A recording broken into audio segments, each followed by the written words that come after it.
They lied to us. They said there was nothing to worry about, that the sale of 20% of America's uranium to our enemy, Russia, wasn't really a problem. Nothing to look at here, folks. And after the sale, the Nuclear Regulatory Commission even assured Congress and us that Russia couldn't export any raw nuclear fuel from our shores. So what difference does this make that uranium would leave our shores? I'll tell you what difference it makes. For me, it's personal.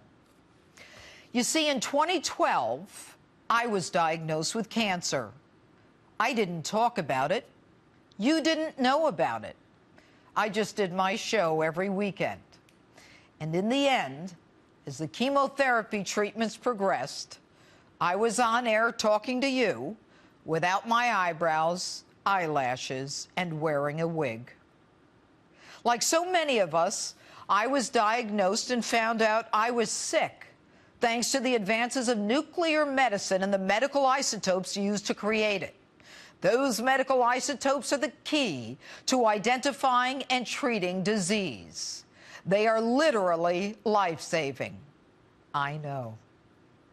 So why am I telling you this, and why now? Why? Because uranium is key to nuclear imaging.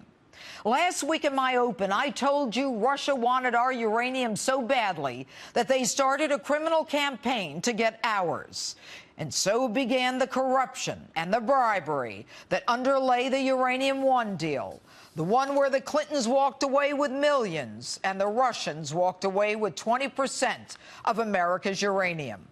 The informant who brought the bribery to the attention of the FBI in the criminal case prosecuted by Eric Holder's Justice Department and Rod Rosenstein's Maryland office was gagged, so he couldn't tell you what the Russians were doing. And the lie that the uranium wasn't leaving our shores? Reports from the Hill are that when inquiries were made whether our uranium was being shipped to our enemy, Russia, NRC Chairman Gregory Yasko, a former Harry Reid staffer, apparently well-versed in the swamp, said we never issued a license to the Russian firm and no uranium could be exported without it. But hang on, folks.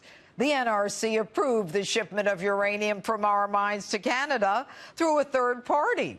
And later, the Obama administration itself allowed it to go to Europe. Rather than give an open license to the Russians, the NRC allowed a trucking firm to circumvent the license requirement and simply transport the uranium to Canada. And no one in Congress even noticed. You know, it all makes sense now. Obama dancing with the devil, so keen on making the Iran deal with our sworn enemy. That Iran deal allowing them to develop the capability to create Moly 99 in their country from uranium and sell it back to us. Moly 99, of course, is the medical ingredient that's used to diagnose heart disease and cancer in over 40 million Americans a year. It cannot be made without uranium. So here's the bottom line. We shouldn't export our weapons-grade uranium to other countries.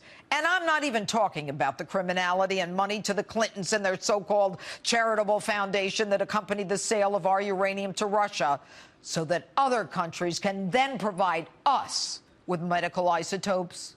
We don't need to give billions of dollars to other countries so that they can develop their nuclear programs and then sell it to us at a profit. We don't need Russia, Iran, or anyone else in control of our medical testing or imaging. I, for one, don't want to give anyone but Americans the leverage over that. And I got news for you. There is a law called the American Medical Isotopes Production Act that requires that our government support the development in this country of Moly 99 for medical uses.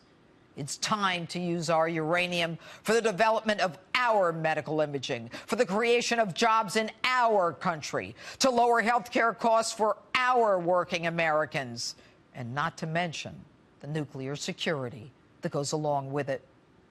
We don't need to be vulnerable to Russia, Iran, or even North Korea.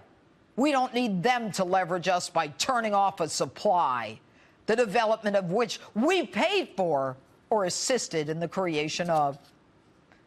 You know, it's bad enough for people like me who get that cancer diagnosis, who go through the treatment, not knowing what's going to happen at the other end. We shouldn't have to deal with the thought that our uranium, our taxpayer dollars, are being used to develop our medical isotopes, increase our dependency on foreign governments, especially governments that are committed to our destruction. The problem is there's no real production of Moly-99 in the United States. We need our own domestic production, and we need to stop sending weapons-grade uranium to our enemies. You, me, and 40 million other Americans for whom nuclear imaging provides the devastating information or the sweet, precious, life-saving relief shouldn't be held hostage to people who want to kill us. And that's my open. Tell me what you think on my Facebook page, Twitter, and Instagram, #Judge Jeanine.